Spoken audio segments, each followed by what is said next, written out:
നമസ്കാരം. ഗവർണർ ആരിഫ് മുഹമ്മദ് ഖാനും മുഖ്യമന്ത്രി പിണറായി വിജയനും തമ്മിലുള്ള പോരിനെ കുറിച്ച് നമുക്കെല്ലാവർക്കും അറിയാവുന്നതാണ്. പലതവണ ഇരുവരും തമ്മിലുള്ള വാക്പോരുകൾക്ക് നമ്മൾ വിഡ്ഢികളായ മലയാളികൾ സാക്ഷ്യം വഹിച്ചിട്ടുമുണ്ട്.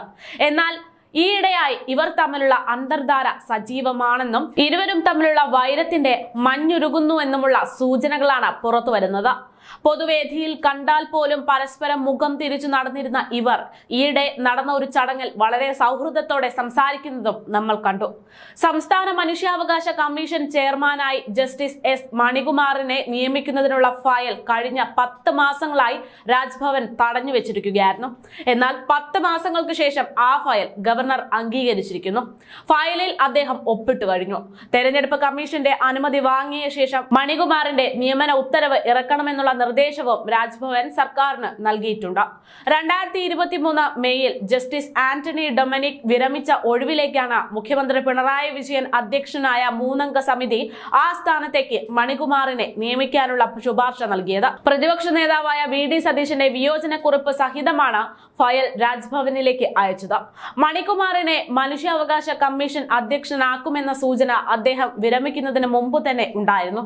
സർക്കാരിന്റെ ഈ തീരുമാനത്തിൽ അതൃപ്തി പ്രകടമാക്കിയ ഗവർണർ നിയമനത്തിനെതിരെയുള്ള പരാതി സംബന്ധിച്ച നിയമോപദേശവും തേടിയിരുന്നു.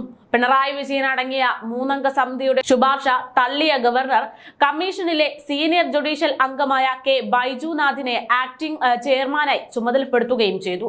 എന്നാൽ ഗവർണറുടെ പെട്ടെന്നുള്ള ഈ മനം മാറ്റത്തിന്റെ കാരണമറിയാതെ അമ്പരപ്പിലാണ് ജനങ്ങൾ. മണികുമാർ ഹൈക്കോടതി ചീഫ് ജസ്റ്റിസ് ആയിരിക്കുമ്പോൾ സർക്കാരിന് ബുദ്ധിമുട്ടുണ്ടാക്കുന്ന കേസുകളിൽ തീരുമാനമെടുക്കാതെ മാറ്റിവെച്ചു എന്നായിരുന്നു പ്രതിപക്ഷത്തിന്റെ ആരോപണം. ചീഫ് ജസ്റ്റിസ് പദവി ഒഴിയുന്നതിന് മുമ്പ് തന്നെ മണികുമാറിന് കോവളത്തെ ഹോട്ടലിൽ വെച്ച് പിണറായി വിജയനും മന്ത്രിമാരും ചേർന്ന് യാത്രയയപ്പ് നൽകിയിട്ടുണ്ട്. മുൻ ഗവർണർ പി സദാശിവം മദ്രാസ് ഹൈക്കോടതിയിൽ അഭിഭാഷകനായിരിക്കുമ്പോൾ അദ്ദേഹത്തിന്റെ ജൂനിയർ ആയിരുന്നു ഈ മണികുമാർ. പി സദാശിവം കേരള ഗവർണറായിരിക്കുമ്പോൾ പിണറായി സർക്കാരുമായി വളരെ സൗഹൃദത്തിലായിരുന്നു. സർക്കാരിന്റെ ഒരു നിലപാടുകൾക്കും അദ്ദേഹം എതിര് നിന്നിരുന്നില്ല. ചീഫ് ജസ്റ്റിസ് ആയിരിക്കുമ്പോൾ മണികുമാർ പിണറായി സർക്കാരിന് അനുകൂലമായ നിലപാടുകൾ എടുത്തിരുന്നു എന്ന് രമേശ് ചെന്നിത്തലയും സേവ് യൂണിവേഴ്സിറ്റി ക്യാമ്പയിൻ കമ്മിറ്റിയും ഗവർണർക്ക് പരാതി ഉൾപ്പെടെ നൽകിയിട്ടുണ്ട്. എന്തായാലും ഇതെല്ലാം കണ്ടും കേട്ടും ഇവിടെ ജീവിക്കുന്ന നമ്മൾ മലയാളികളെ സമ്മതിക്കാതെ തരമില്ല. ഈ വരുന്ന തിങ്കളാഴ്ച മുതൽ രാത്രി 7 മണിക്ക് DNA ന്യൂസിൽ ഉള്ളത് പറയാം.